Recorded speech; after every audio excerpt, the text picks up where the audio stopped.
Cam, you made the turn, you were 2 under, then you get 5 birdies and an eagle. What kind of momentum did you gain on that second 9? Yeah, the ball just started going in a little bit. I mean, the front 9 could have been just about the same. Had, really nice chances throughout the front and just wasn't able to make anything. And then, the back 9 just started to see the ball go in a little bit.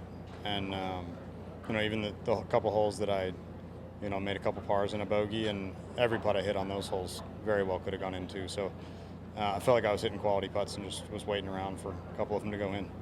Cam, you get the win in Greensboro, but since that victory, your finishes on the PGA Tour, 5th, 11th, 4th, and 9th.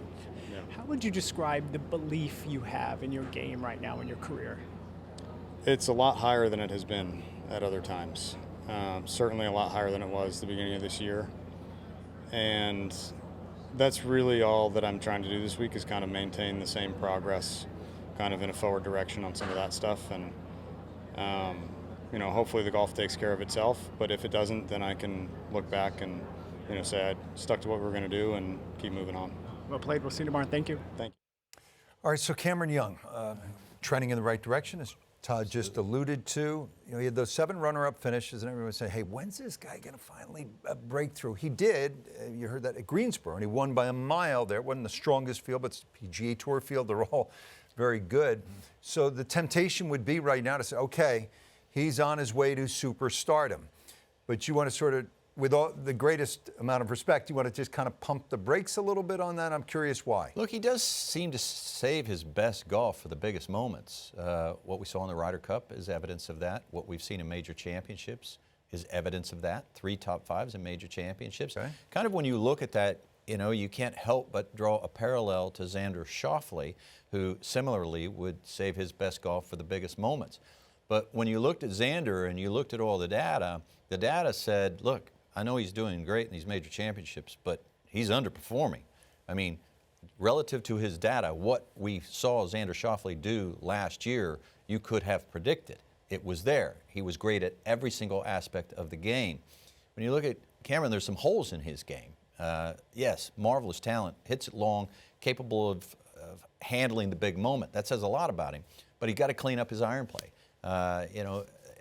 Iron play is the most important aspect of the game. In the last 4 years, the best position he's been is 87th in strokes gained approach, 130th, I think, this year. That's comparatively to the people you're trying to beat in the major championships. That is a lot more 40-footers and 30-footers and 20-footers when they got 25-footers, 15-footers, and 10-footers. And that is just too much mountain to climb. Anything specifically you see with his iron play that is holding him back? I do. So look, to hit a great iron shot, it's a little bit different than hitting it 9 miles. To hit it 9 miles, if you just want to increase your club head speed, rotate and jump. But if you want to hit iron shots, you got to slide and cover. So the rub is how you do both of those. And so the greatest players manage to blend those perfectly, and that's what Scottie Scheffler does. He's got slide in his swing, but he got hip slide in his golf swing for sure. But you'll hear a lot of people want to keep that hip inside the heel of the left foot, the lead foot. Well, that does help you hit it farther, like a home run hitter. But the best don't do that. They cover. They get that left hip out over the left foot, even beyond it sometime, while they simultaneously rotate and extend. So there you've got the perfect blend of everything. You got the power moves and rotation and extension. You got the cover moves, or the accuracy moves, and lateral slide and covering it. He's got a little too much power moves and not enough accuracy move to cover it. He needs to cover it and trap it to become a better iron player. The risk is, do you want to abandon a strength to try to develop a weakness? And that's where the risk comes in. What would you say if you had a seat at their table with Dad David, who's a long time professional and raised I think he's such a good athlete that he could organically get there, but I would set him up on a track, man, and say, look, all we're going to do is hit iron shots. We're going to hit cuts, we're going to hit draws, we're going to hit it high, we're going to hit it low, and let's tighten the circle. Let's tighten the dispersion. Organically, he would get there because he would correlate the accuracy when he gets on top of it, say trying to feel like he's punching it, and organically he would get there.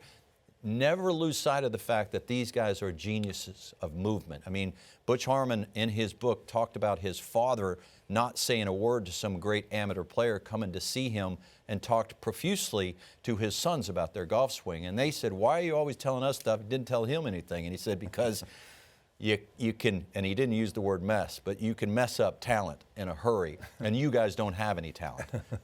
You know, it's a great story about Claude to his sons, including Butch. And so when you look at a Cameron, there's enormous talent there, and it comes with a lot of risk at messing up the DNA of his golf swing. He did strengthen what had been a weakness. That was the putting. If he can become a top 40, top 30 approach guy, then what?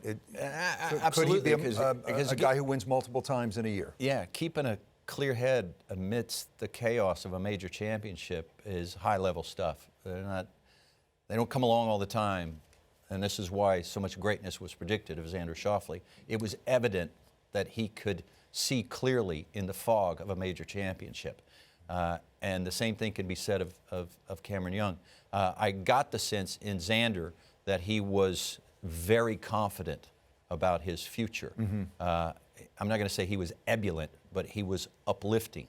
I don't get the same sort of arrogance in Cameron Young. Maybe he just hides it. But being the cock of the walk is not a bad thing. Thinking you better than you are is not a bad thing. Now, it may not make you the best company in particular, but being inwardly arrogant and outwardly humble, that's a good thing for an athlete to be. Maybe he is inwardly arrogant. And he might be getting there. Greensboro's a step. And the Ryder what Cup. he did at the Ryder Cup Yeah.